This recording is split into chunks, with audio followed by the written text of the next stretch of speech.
Project Arbiter really stems from my love for World War II films as well as science fiction. I really wanted to do something that went back to my childhood, and so that's where I came to Project Arbiter. Project Arbiter started off with being a short film based on two scientists, a German and an American scientist. And then I went away from that and I thought what's more interesting here is who's actually wearing the suit.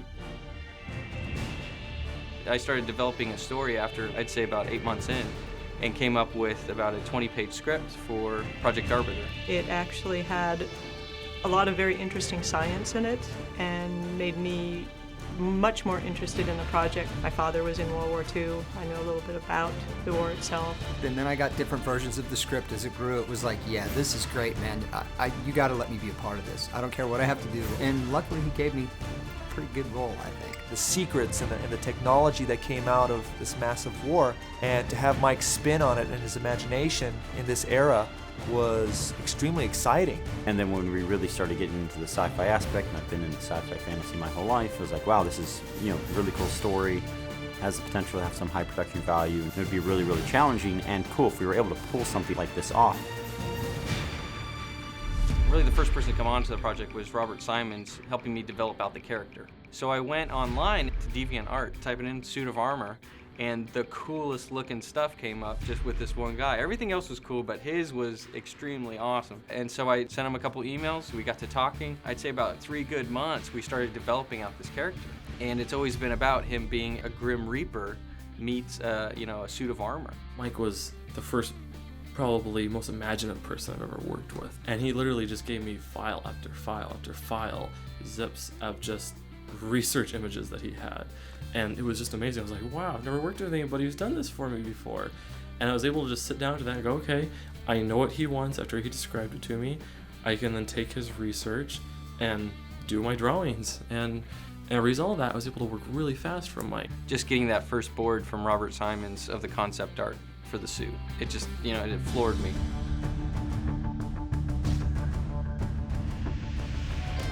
Found these guys in Texas, Blue Realm Studios, with Devin White and Adam Grumbo, and these guys were phenomenal. Basically, they made the coolest Master Chief Halo suit. So we knew these guys were awesome, and we worked with them on one of their first commission jobs to make this suit that you see.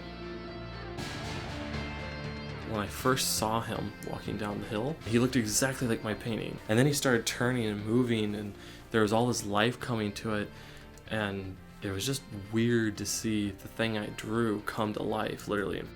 I was just lucky that we found a good company that was able to take what I did and make it into something that was actually feasible. And it looks like it's solid metal. I mean, just on camera, it looks crazy. It looks like it weighs a ton. Yeah. Once you're in it, you're like, no, it's part of me. That's why it takes an hour to put on. Right. Because they did such a good job at making each piece fit. It lasted for the entire production and beyond. I mean, this helmet rolled, it friggin' popped off Lex's head when he got hit with that explosion. I mean, there's a lot of damage on this stuff and it holds up. Jennifer Philo, who's our wardrobe supervisor, along with Lex, through the course of the entire production, they worked together very closely to find a way to harmonize what works for mobility. It's light, it's incredibly light, so moving in that suit, wearing it all day is not a problem. I would definitely have to say that once you have the movements in the suit, and once you understand how the suit moves, you can really accentuate different expressions through it. We're actually fixing the chest plate of the Arbiter suit right now. It's been a constant struggle. It gets beat up, torn up, thrown around. We've only got one, so every night it has to go back with us to our hotel and be fixed up. The Thompson railgun basically came from an idea of, number one, once the suit was created, okay, what does this guy use? It has to be something of almost equal or greater value of the suit that can just hold up to who the Arbiter is. I took a look at it and I thought, well, this is something that maybe I can throw together in my basement, and picked up a airsoft Thompson machine gun and started buying some other airsoft parts online, and then started kit bashing some other things to try and put it together. It took multiple trips to the Home Depot, began putting it together into something that would look retro-futuristic, something that would fit with the World War II theme, but you could still tell that it was something entirely different. One of the scenes is in a plane. The script had written for a V-17. I ended up for probably a good month trying to figure out, is there any way that we could get a V-17 for our shoot? And so I ended up calling different places all over the country. It was fascinating to learn about it, but it also was a little bit disappointing because B-17s are pretty hard to come by, and if you do find one, they're pretty expensive. Vicky finally found a B-25 in San Martin. We went and looked at it. It was amazing. It's like you're walking into like a historical relic that's like a character in itself. We just knew it was going to be great to double for the interior of our XB61. The rest is history. We were able to shoot in a B-25 in San Martin, right in our backyard. This is Project Arbiter, day one. I just wanted to say thank you for everybody for working so hard to get us here today. We're here to do some cool work, but let's also have a lot of fun. Yeah! All right. One of the challenges, though, when filming in a B-25 and making it look like an XB61 is the whole cockpit. Now, the waist section, no problem. It's dark, it's dimly lit, you got cargo nets, it'll work. But the cockpit, it's completely different. What was great was we had our actor Zach Gossett and our other Zach in the back, and basically we kind of faked it. We had Jason sit in one seat of the cockpit, and we would just pan back and forth and make it look like they're both sitting behind each other. I mean, the whole environment, welcomes you to just easily slip into the character, slip into the role of who this person was and what kind of conditions he might actually be going through while he's on this mission.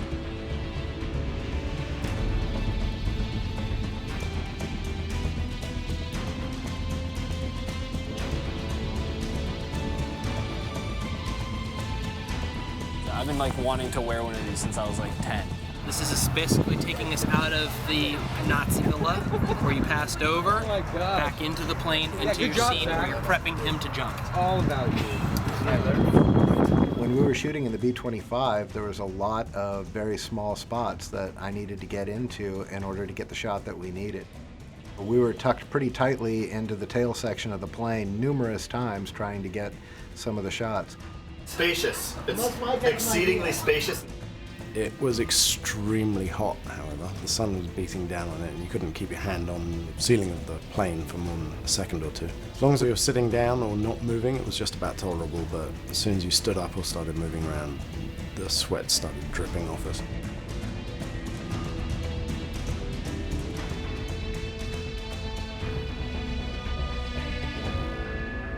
The long rails, because it's set up for short ones now. Is it all good? Yeah, it's looking really good. Good. Ready, and action! How was the scene? Fantastic. I think it's going to look great.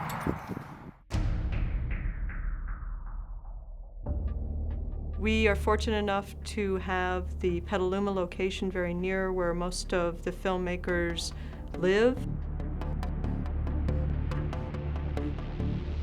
And Hans had a number of vehicles, weapons, just an amazing collection up there. Overcoats and regular standard tunics and the winter padded uniforms.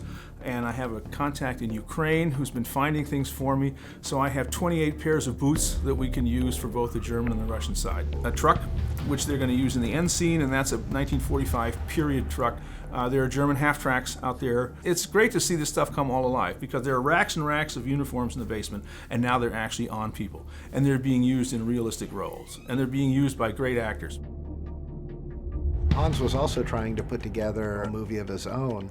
And so we were invited to go up and shoot a number of pieces of it as a B camera. It turned out to be a really great way for Mike and I to do camera tests. All of these different things we were able to try out on a number of different shoots in advance so that when we got on site, we didn't have to figure out where do we need to go, where do we know. We knew the property really well. And it gave us a lot of test footage of World War II, actions that we were able to use as bookends around the teaser trailer. Once we got on set, I knew that one of the shots that we were going to try and get was the half-track moving around, and I definitely wanted to make sure that I got a shot riding on the half-track while it was going from one place to another. And we got a couple of cargo straps, and we got a hi-hat set up there with the camera, and I was able to hop up on the hood of the thing. Copy that. So here we are, day 3, Project Arbiter. This is the prep for the first actual battle stuff. We're going down into our half-track, Things are gonna start cooking here real soon. All right, watch out. The Arbiter's coming after you guys with a freaking Panzerschreck. Take him out, Lex. Take him out. Very nice. Scott Miller, second unit camera on Project Arbiter. Running the red, could be shoulder and on sticks today. And looking forward to the shoot today. Beautiful.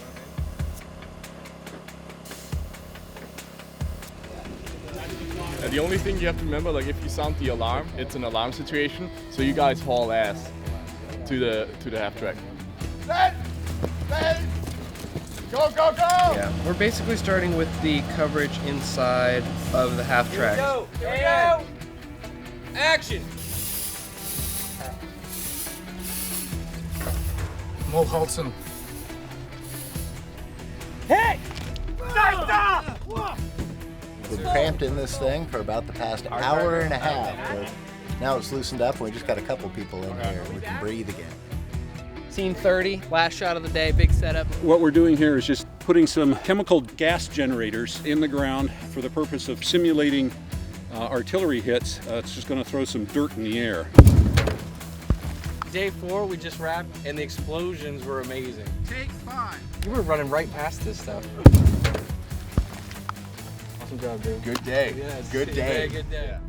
I'm Jesse Boots, I'm the visual effects supervisor. Essentially what I'm doing is just managing all the visual effects shots, making sure if there's any blue screen, green screen, shot properly, getting all my clean plates, references, so that it's not a headache for me later on.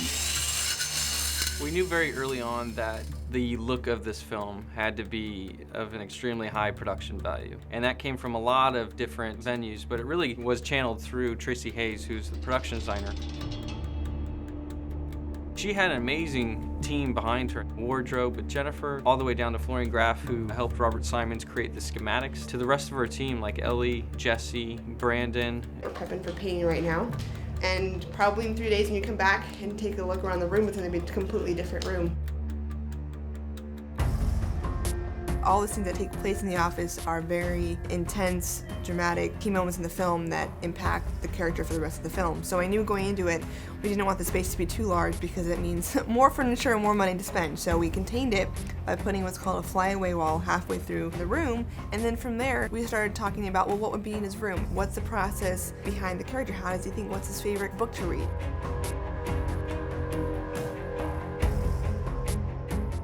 Basically made me close my eyes, and then she walked me into the office where they were working on it for an entire week.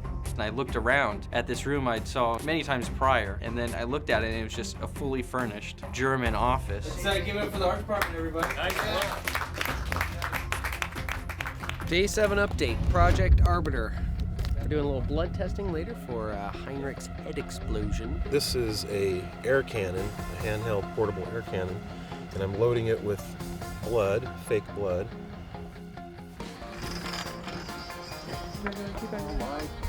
Even higher than that. Oh, nice. You got like the right consistency. Art department did a great job dressing the set, and we're finally inside for a day, so that should be a nice change of pace.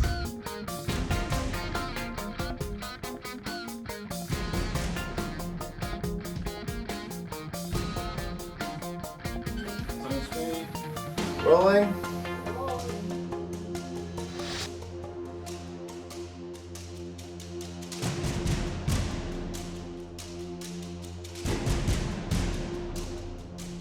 Ich weiß es nicht. Wirklich nicht. Ich glaube, Sie wissen es.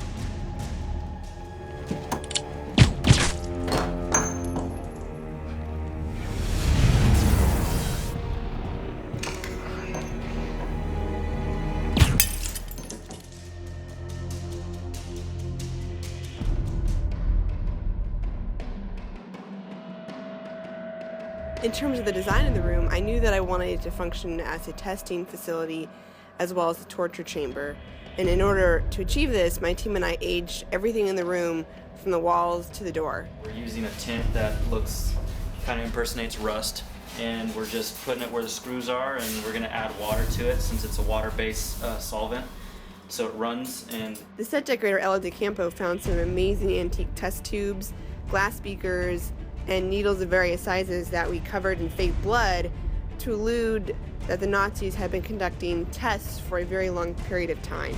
We have some bodies that we cut out over here. And then these bodies are going to hang behind this curtain that we're going to backlight. This whole scene has basically been transformed from the bottom of a chateau into this test chamber. And so they've been working on it all week as we've been shooting exteriors. And now we're just wrapping up our final day on Project Arbiter here in the grossest place possible.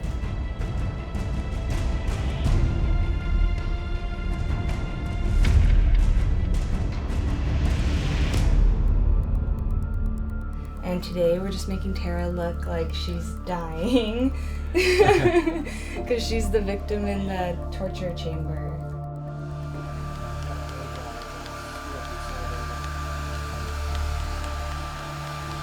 I actually had to go in one time before set and he did a cast of my arm, and then when I came in he just kind of laid it on and glued it to me and used a hair dryer, and you know, I sat there for hours and like pasted the stuff on me.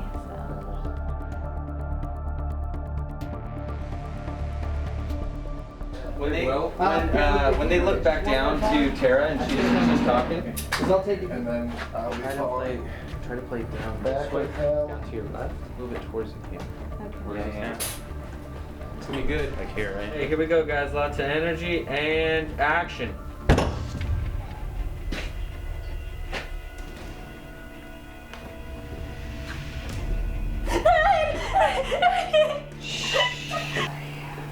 He's gone.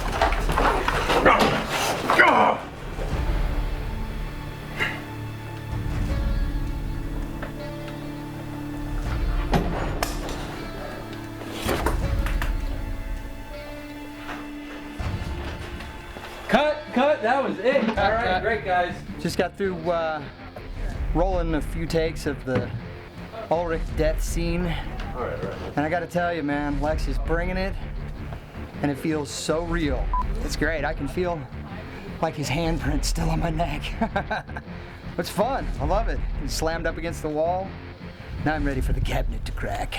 It's gonna smash him right against this cupboard right here. So this is made out of, Brandon made this out of balsa wood, and we're putting the fronts on it.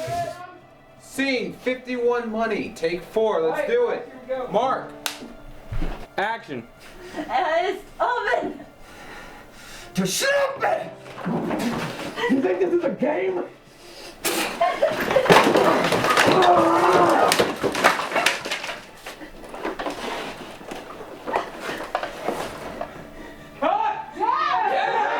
That's what I'm talking about. All right. Very nice. Very nice. Now, the next shot is actually right here. Lex, if we can get you just right in the frame. All right. Just right here. And that is a wrap on Lex Gazzara. All right. Arbiter right here. Thank you all, man. Thank all of you guys. This has been... And 2 women. There's too many people. This has been an amazing experience. You're all freaking wonderful people. I love you. I think a lot of the people that were on the cast and the crew for this film are going to look back at it as an experience that's unlike most of the other films that they work on throughout their career. So many things worked out right for this film. For these people to come together, and it'll be really interesting to see where this sort of thing goes, and I'm very happy that I had a chance to be a part of Project Arbiter. The project was everybody's project, and so that's what was really nice about working on this, is that there wasn't anybody who just sort of said, this is mine, you can't touch it. Everything was sort of open. Every project has bumps in the roads, but this project went extremely well for what we were trying to do, and the resources that we had, and the momentum of the crew and the excitement of the crew was just, you know, it got everybody going. Everybody was excited about it. It's, you know, kind of like a dream project. I think everyone's particularly inspired by this because the look is so good. The whole character, the whole setup is wonderful. We're all excited by the possibilities.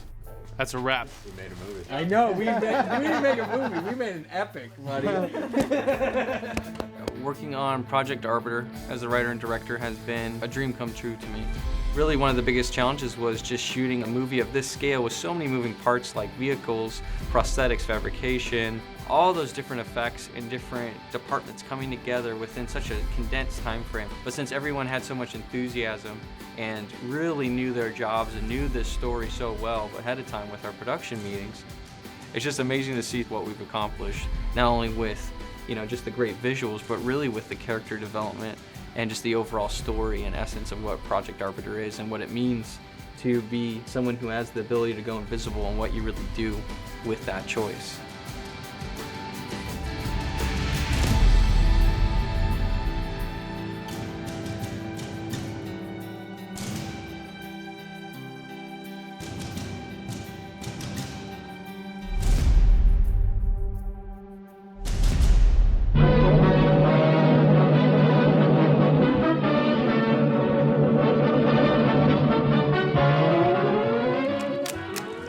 Oh, hello there. Didn't see you come in. I'd like to talk to you about a little thing called independent filmmaking. Independent filmmaking is a long, arduous process that involves very little money, lots of effort, and well, sometimes it can be really tiring for some people, like Hansi Franz here. Yes, it is, Mr. Arbiter. Oh, Hansi. Aw, good night, sweet prince. And remember, kids, only you can stop Nazi regimes. So you should check us out at budgetarbiter.com. Or I'll kill you.